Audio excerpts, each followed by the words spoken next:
No matter whose clothes Roger wore, he could transform into that person's exact likeness. Someone nearby told Roger to mimic him. I used to preach the good book, now I sell it. Do me!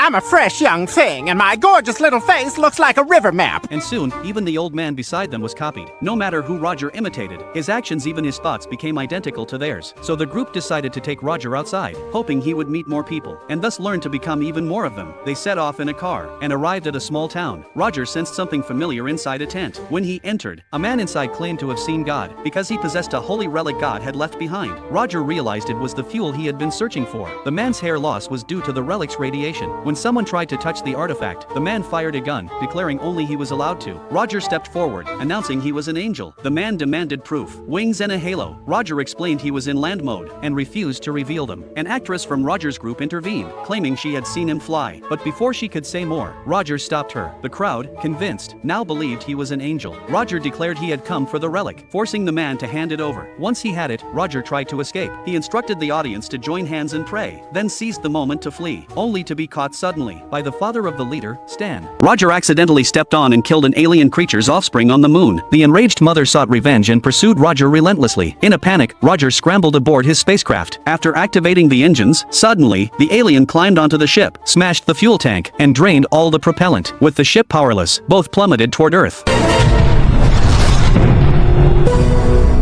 On Earth, Roger awoke to find the spacecraft severely damaged. He needed to locate fuel. Following the trail of the fallen fuel rods, he pressed forward. By daylight, Roger grew wary of being spotted, ducking for cover at every sound.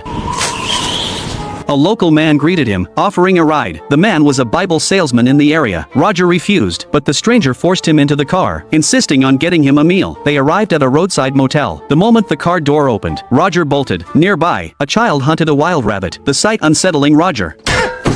Can I make his head all mush? Meanwhile, at the crash site, the alien still lived. It sniffed Roger's discarded helmet, then shapeshifted into a wolf, bounding after Roger's scent. Regaining consciousness later, Roger found himself in an unfamiliar room. He crept downstairs to escape, but the motel owner noticed, insisting Roger eat before leaving. The owner gestured toward a meal. With hunger gnawing at him, Roger decided to stay for now.